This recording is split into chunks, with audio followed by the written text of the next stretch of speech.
Misa natin dahil 5 mo 6 AM na. Medyo ano ngayon master, kulimlim.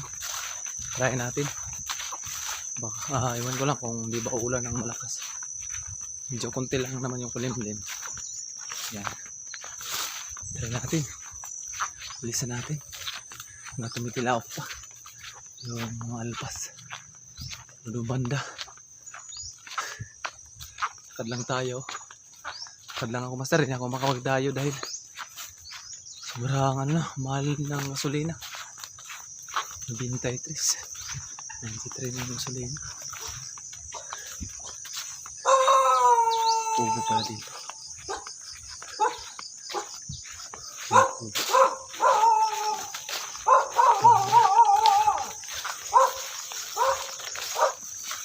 Dito muna tayo banda.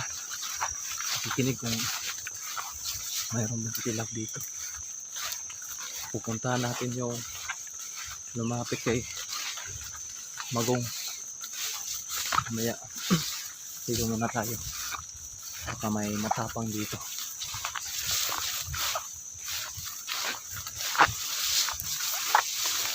Sukal na. Dati mga master sobrang dito linis.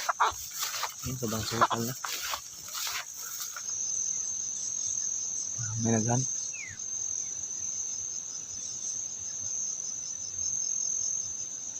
Kung pangati yun. You know? Mukhang pangati yun mga master. Iba na kasi yung tilaok. Hindi kasi ganyan yung tilaok. Parang may nangati rin. So master, hanap muna tayong sisitapan. Ulit yun lang kayo mamaya. So yan. Ayan master, hanap ako ng mga pagsitapan. Kay Tipasan. So ayan. Dito akong area magsisit up. Ayan master, set up ko na si Tipasan.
Hanap pa tayo ng pagsitapan.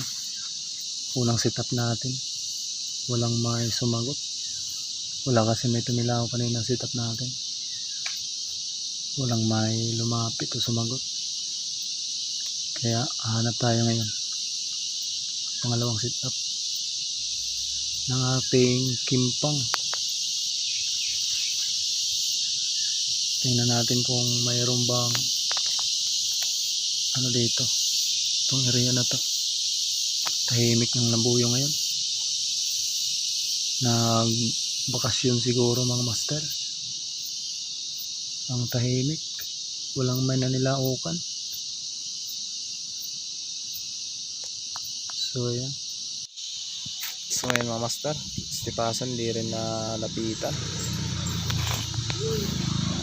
Kunin ko na rin yan. Walang may sumagot. Kahit nasa malayo wala. Uwi na tayo. Grabe, sobrang tahimik. Walang may sagutan sa ating mga pangati. Kaninang umaga, mga 5 AM, walang may tumilawak sa malapit. May tumilawak isa, malayo. Isa lang. Hindi mo na ako babalik dito mga master. Hanap tayo ng ibang area. Masipag pa naman ni Kimpang. Tumilawak mga master. So ayan.